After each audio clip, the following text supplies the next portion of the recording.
Ça n'aura sans doute pas échappé aux plus jeunes d'entre nous. Aujourd'hui, c'était le premier jour des vacances de février dans la région. Des vacances au cours desquelles les stations de ski vosgiennes font traditionnellement le plein. Et pour faire face à cette affluence, la Bresse double son personnel en embauchant des saisonniers. Galerie de portraits signée Francis Gérardin et Andrea Ballot. Allez, on va faire un petit peu de canard et après on va glisser.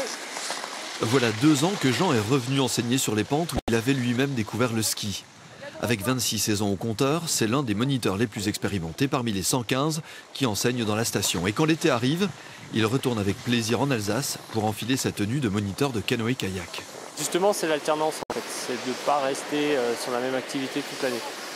Voilà, quand l'hiver se termine, on est content de passer à autre chose et puis quand l'été se termine, on est content, on attend les flocons avec impatience.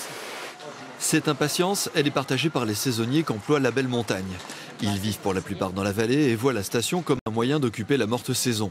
Mais pour nombre d'entre eux, comme Vincent, menuisier PVC d'avril à décembre, la parenthèse hivernale est devenue bien plus qu'un appoint financier. Et voilà monsieur, j'aimerais travailler toute l'année ici par exemple, s'il se développait dans le VTT ou des choses comme ça. Pouvoir tenir toute l'année dans ce petit monde un peu spécial. Adeline, elle, a déjà sauté le pas. Elle a d'abord profité de ses grandes vacances pour faire la saison d'été, avant de carrément mettre son emploi entre parenthèses pour faire aussi celle d'hiver.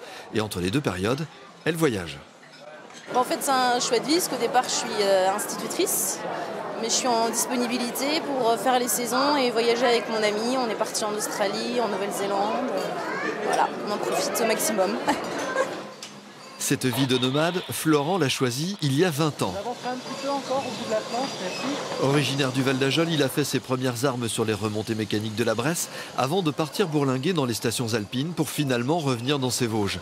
Mais chaque printemps, il débarque à Belle-Île-en-Mer et devient chauffeur guide touristique.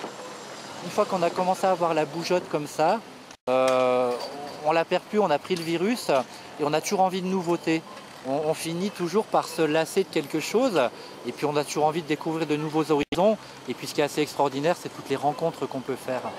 Mais même pour les plus aventureux, la Bresse reste un solide port d'attache.